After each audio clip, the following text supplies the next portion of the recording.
বিষয় জানতে চাইবো যে হামলা পাল্টা হামলা এইগুলো অব্যাহত রয়েছে, তারই মাঝে যখন ইরানি কমান্ডারের মৃত্যু হচ্ছে, তাকে নিকেশ করা হচ্ছে, এই তথ্যগুলো সামনে আসছে, তখন সেই তথ্য কোথাও গিয়ে সত্যি না মিথ্যে এই বিষয়টা নিয়েও দীর্ঘ টানাপোড়েন হচ্ছে দু দেশের বিবৃতির দ্বারা। কিভাবে দেখছেন এই বিষয়টা? দেখুন, এই নতুন একটা ওয়ারফেয়ার, এটা আমরা C3 মডেল বলে আমরা চিহ্নিত করি। এই মডেলটার তিনটে ভাগ আছে মূলত। প্রথম ভাগটা হচ্ছে কোঅপারেশন, সেকেন্ডটা হচ্ছে ক্যালিব্রেশন, থার্ডটা হচ্ছে কমিউনিকেশন। এই কোঅপারেশন হচ্ছে সেই সময় যে কোন দেশ আমার সাথে কোন সময় আছে এবং কোন অপারেশনটায় আমাকে সাহায্য করছে।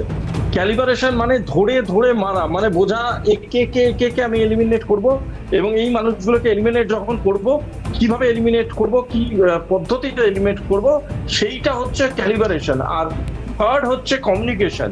যখন এলিমিনেট করব, সেই এলিমিনেট করার পরে আমি কমিউনিকেট করব আমাদের অ্যালাই, আমাদের partners and the rest of the world, যে দেখুন আমরা কাকে কাকে খতম করেছি এবং তাদের প্রমাণ এবং কিভাবে খতম করেছি এবং তাদের স্ট্যাটাস।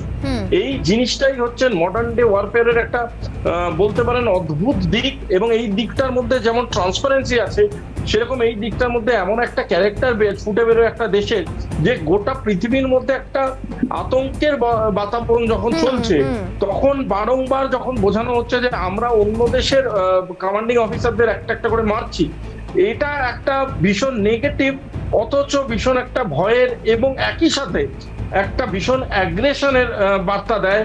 এবং সেইটাকেই ফলো করছে ইসরায়েল, এবং ইসরায়েল এটাকে এমন একটা পর্যায়ে নিয়ে গেছে যেখানে ওয়ারফেয়ার, ইন্টেলিজেন্স ওয়ারফেয়ার, এবং তার থেকেও এক ধাপ এগিয়ে। একেবারেই আমরা শুভাশিস বাবুর সঙ্গে আবার কথা বলার চেষ্টা করছি। যে বিষয় আপনাদের জানাচ্ছিলাম যে এই যে ইরান ইসরায়েল সংঘাত, এবং কিছুক্ষণ আগেও মাসুমা যেমনটা বললো যে সেখানে এই যে সংঘাত বা যুদ্ধ বলুন, সেটা কিন্তু কোনোভাবেই হাসপাতাল সেই সমস্ত জায়গাগুলোকে একটু এড়িয়ে যাওয়ার চেষ্টা হয়, কিন্তু এবার যে ছবিটা দেখতে পাওয়া গেল